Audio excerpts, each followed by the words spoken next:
تخيل معايا مدينة كاملة فيها موانئ عامرة، قصور ضخمة، شوارع منظمة، وثروة كتخلي أي حضارة أخرى تبان صغيرة قدامها. ولكن في نهار واحد تختفي من الوجود، ما يبقى منها لا أثر واضح، لا خرائط مؤكدة، ولا دليل يحسم وجودها. هذه هي أطلانتس، المدينة اللي بقات قرون طويلة كتغذي خيال الناس، وكتخلي العلماء، المؤرخين، المغامرين وحتى الغواصين كلهم يقلبوا على نفس الجواب. كاين اللي كيامن انها كانت حضاره حقيقيه متقدمه وغنيه بشكل ما كانش عنده مثيل، وكاين اللي كيشوف انها مجرد قصه فلسفيه كتبها واحد من اعظم مفكري اليونان القديمه وتحولت مع الوقت لاشهر اسطوره عرفها التاريخ. والغريب هو انه رغم تطور كبير اللي وصل للعلم، ورغم الغواصات والتقنيات الحديثه اللي ولات كتقدر توصل لاعماق بعيده، مازال ما كاين حتى دليل قاطع كيأكد وجود أطلانتس، وما كاين حتى دليل نهائي كيحسم انها مجرد خيال. وهذا بالضبط هو السبب اللي خلى هذا اللغز يبقى حي حتى اليومنا هذا. انا من لوكا ستوريز، راوية القصص الواقعية والمريبة. اذا كنتي اول مرة كتشوف القناة مرحبا بك، ما تنساش تشترك في القناة وتفعل الجرس. اتبع القناة كنرجعوا للتاريخ، كنفتحوا الملفات اللي مازال كتثير الجدل ليومنا هذا. كنلوح فيديو طويل كل اثنين وخميس وسبت. ودابا خلينا نرجعوا اكثر من 2000 و 3000 سنة للور، للبداية الحقيقية ديال القصة. في اليونان القديمة عاش واحد من اشهر الفلاسفة اللي عرفهم التاريخ، وهو أفلاطون. كان معروف بأفكاره حول السياسة والأخلاق، وكيفاش خاص المجتمعات تكون منظمة، وكيفاش كتطلع الحضارات وكيفاش كتسقط. حوالي سنة 360 قبل الميلاد كتب 2 مؤلفات مشهورين، طيماوس وكريتياس. وفي وسط هذه الكتابات أذكر مدينة اسمها أطلانتس.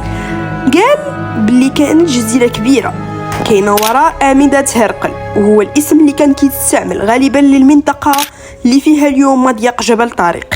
لكن اللي خلى الناس يوقفوا عند هذه القصة ماشي غير المكان بل الوصف. أفلاطون ما قدمهاش كمدينة عادية، وصفها كحضارة مزدهرة عندها قوانين وموانئ وقصور وأراضي خصبة وثروات كبيرة، ووصف حتى طريقة بنائها. قال باللي المدينة كانت منظمة على شكل حلقات دائرية كتفصل بين قنوات مائية، وكانت الجسور كتربط بين الأحياء، والسفن كتدخل حتى لقلب المدينة. هذا الوصف كان مختلف بزاف على المدن اللي كانوا معروفين في ذاك العصر، وهذا الشيء خلى بزاف ديال الناس يتساءلوا واش أفلاطون كان كيستند على قصة قديمة وصلاته، ولا كان كيبني مثال فلسفي باش يوصل فكرة معينة. لكن سواء كانت أطلانتس حقيقية أو لا، الحاجة اللي ما كيختلف عليها حتى هي أن هذا الوصف ديالها كان مدهش، وخلى ملايين الناس عبر القرون يتخيلوا كيف كانت الحياة داخل هذه المدينة. وبالقرب من المعبد كان القصر الملكي اللي كان مركز الحكم، ومنه كيتاخدوا القرارات اللي كتخص المدينة والإمبراطورية. وزاد أفلاطون ذكر معدن سماه أوريكالكوم، وقال باللي كان من أثمن المعادن وكانوا كيستعملوه في تزيين المباني المهمة. واليوم ما كاينش اتفاق بين العلماء على طبيعة هذا المعدن، وبعضهم كيعتقدوا أنه ربما كان نوع من النحاس على سبيكة معدنية، بينما كيشوف آخرون أنه مجرد عنصر رمزي في القصة. ومع مرور الوقت ولات أطلانتس حسب الرواية من أغنى الحضارات وأكثرها نفوذا. الأسواق كانت عامرة، السفن ما كانتش كتحبس، والثروة كانت كتكبر سنة بعد سنة.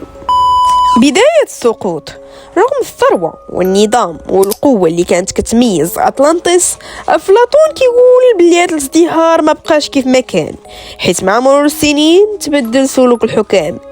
في البداية كان الهدف ديالهم هو حماية المدينة وتنظيمها، ولكن مع ازدياد النفوذ ولات الرغبة في التوسع والسيطرة كتزيد يوم بعد يوم. الإمبراطورية ولات كتفرض حضورها على مناطق أخرى، والثقة اللي كانت عندها في القوة ديالها تحولت حسب رواية أفلاطون الغرور.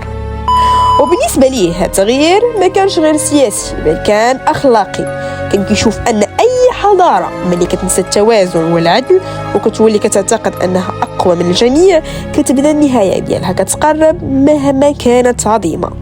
ومن بعد هذه المرحلة كتوصل الرواية للحظة اللي خلات اسم أطلانتس يعيش حتى يومنا هذا. أفلاطون كتب أن الجزيرة تعرضت لكارثة عنيفة. الأرض اهتزت والبحر تبدل، وفي وقت قصير غرقت المدينة واختفت تحت الماء. ما عطاش تفاصيل دقيقة على المدة ولا وصف شنو وقع لكل حي أو لكل مبنى، ولكن الرسالة كانت واضحة. الحضارة اللي كانت قوية وغنية ولات جزء من الماضي. هذا الوصف خلى الناس عبر القرون يتخيلوا مدينة كاملة كتهبط لأعماق البحر، لكن العلماء اليوم كيشوفوا هذه الرواية بطريقة مختلفة. في التاريخ كانت كوارث طبيعية دمرت مدن فعلا، كاين زلازل قلبت مدن كاملة، وكاين براكين دفنت مدن تحت الرماد، وكاين أمواج تسونامي أيضا محات قرى وسواحل كاملة في دقائق.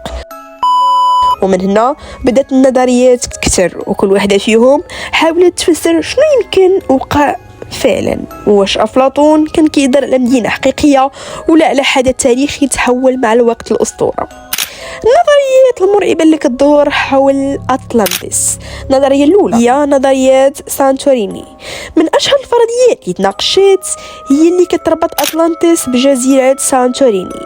قبل حوالي 3600 سنة وقع في هذه الجزيرة انفجار بركاني هائل اعتبروه من أقوى الانفجارات اللي عرفها التاريخ. انفجار ما دمرش الجزيرة فقط، بل تسبب في موجة بحرية كبيرة وصل تأثيره لمناطق بعيدة. بعض المؤرخين كيعتقدوا أن أخبار هذه الكارثة بقات كتنتقل بين الأجيال حتى وصلت لأفلاطون بعد قرون وتحولت القصة اللي نعرفوها اليوم باسم أطلانتس. لكن رغم هذا التشابه ما كاين حتى دليل علمي كيأكد أن سانتوريني هي نفسها أطلانتس. النظرية الثانية البحر الأبيض المتوسط. كاينين باحثين آخرين كيشوفوا أن أفلاطون ما كانش كيهضر على جزيرة واحدة بعينها، بل كان كيجمع بين أكثر من حادثة وقعت في حوض البحر الأبيض المتوسط. وحسب هذا الرأي ممكن يكون استلهم من مدن دمرتها الزلازل، أو من حضارات أثرت بالبراكين، أو من قصص قديمة كانت كتنتقل شفويا بين الشعوب البحرية. النظرية كتفسر علاش الوصف ديال أطلانتس فيه عناصر كتجمع بين الواقع والرمز، ولكن حتى هي ما كتقدمش جواب نهائي. النظرية الثالثة القصة الرمزية. فريق آخر من الباحثين كيشوف أن أطلانتس ما كانتش مدينة حقيقية أصلا، بل كانت مثال فلسفي.